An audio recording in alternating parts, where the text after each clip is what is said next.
comes to the costs, the insurance companies are basically going to be passing along all the costs to all of us. And even if you're not part of California, covered California, maybe you're going to be affected too. Craig Gussin is here to talk about this. Good morning. Yeah. Good morning, Lisa. Okay, so this is, we keep hearing about it, you know, even in our newsroom, because we have our own private, you know, through KUSI, we have our own health insurance, but even those rates are going up. Yeah, you've seen rates go up, I think, across the board. You know, I have health insurance in my office.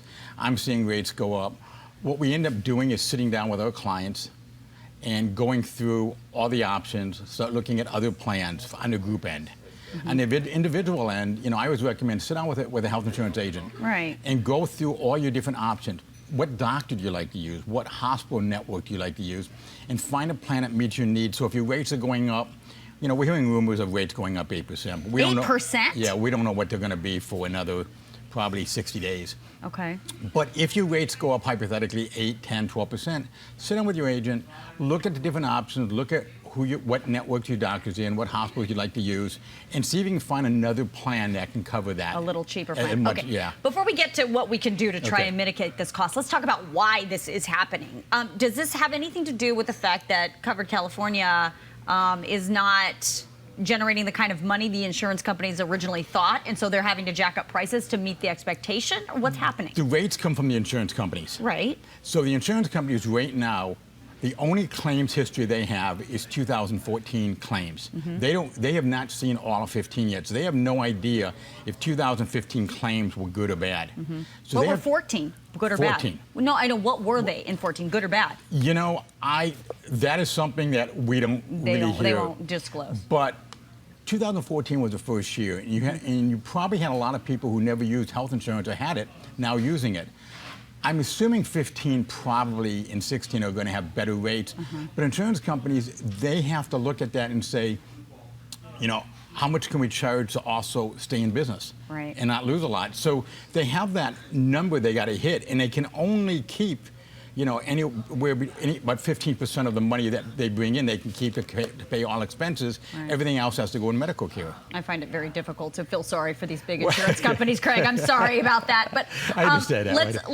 let's talk about what's happening in Sacramento. Can the lawmakers in Sacramento, when these insurance companies say, hey, we're not making enough money, we need to jack up everybody's health care by 8%, 10%, 12%, can the lawmakers in Sacramento say no? You're going to get people like Dave Jones, our insurance commissioner, who's going to look at that and say, you know, I think these rates are high, and go back to insurance companies and try and negotiate to keep them down. I think Covered California probably also will be doing that. Because again, if you look at the country as a whole, California rates are one of the lowest in the country.